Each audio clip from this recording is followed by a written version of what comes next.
bolster its fight in West Asia.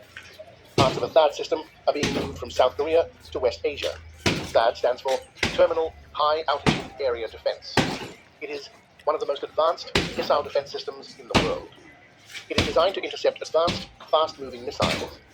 Each missile in the system costs $12 million. The US believes it needs more THAAD systems in West Asia, so it is bringing reinforcements from South Korea. This risks weakening Seoul's own defenses, but they cannot do anything about it. If you ask whether this seriously undermines our deterrence strategy towards North Korea, I can say that it does not. However, depending on how the situation develops, the US military may remove some air defense assets from South Korea based on its own operational needs.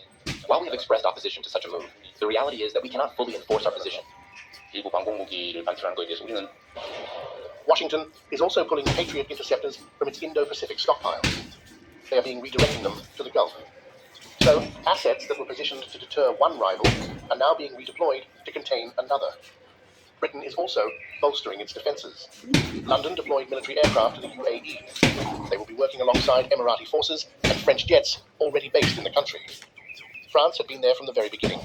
French fighter jets have been conducting air patrols and shooting down incoming projectiles since the war began.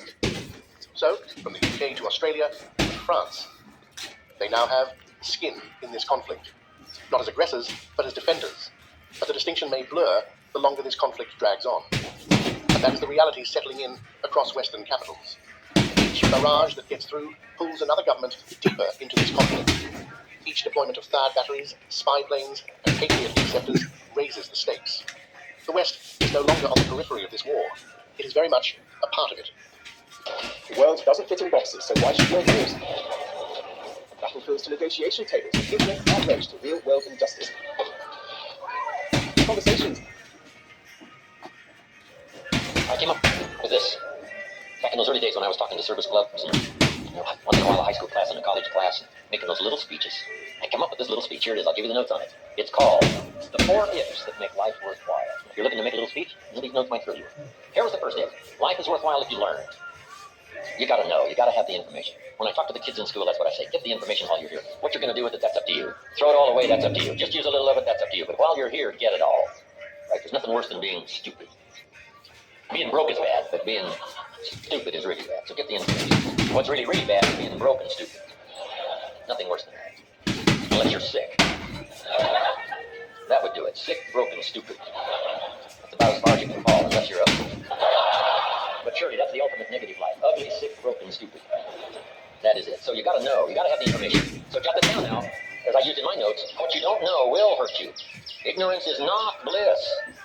Ignorance is tragedy. Ignorance is illness. Ignorance is devastation. Ignorance is going broke. Ignorance creates a poor life. So you gotta know. You gotta have the information. Number 1, learn from your personal experience. One way to learn to do it right is first mess it up, do it wrong. That doesn't mean it's the end of your life. But just, clean up the mess, now do it right. From a negative experience, sometimes we learn to do the positive things that saves our life and makes us successful. They say, if you survive your first heart attack, if you survive, you may now live to be a very old person. Why is that? That first heart attack was a wake-up call. And then maybe the doctor said, another one of these in your history. And you say, wow. And you make it for the health food store. And you start reading every book you can read on health nutrition. And you start doing the push-ups. And you start jogging on the beach and doing all the stuff. And all of that change now could very well help you to long, long life, having been alerted in an alarm system that serves you well. Okay. So learn from your negative as well as your positive experiences. Here's the next, learn from other people's experiences. That's how you get smarter in a shorter period of time. Somebody that's been through it for 5 years and they wrote a book. And the book, if you read it, could save you 5 years. Cost $30. You can't miss that kind of education. Best to get the information before. Yes, we can recover. Yes, we can come back, from the grave, practically. Yes, we can come back from bankruptcy and disaster and poor health. But wow, if we had the information up front, that would save us some of those years of disaster, how much better that would be. So learn from other people's experiences, both negative and positive. In the seminar I do for Jerry, here's what I say. Too bad failures don't give seminars. We don't want to pay them, so they don't give seminars. But their information would be valuable. If a guy's messed up his life for 40 years, you just have to say, John, would you spend a day with me? And I'll bring my notebook, and take good notes. Good-looking guy like you, beautiful family, every reason to do well, and you threw it all away. Teach me for a day how you messed it all up. Right? And you just take good notes. so that the same thing doesn't happen to you. So learn from your experience, learn from other people's experiences. If you learn, life is worthwhile. Here's the second thing. If you try, you've got to now try something from what you've learned. We talked about that now earlier. Take action. You never know. My father said you never know until you try. If we put the bar up 2 feet and ask the kids to jump over the bar 2 feet high, what will the kids say? Some will say, no, I can't. Some will say, easy. Some will say what? I don't know. So how are we going to find out? For everybody, you got to take a run.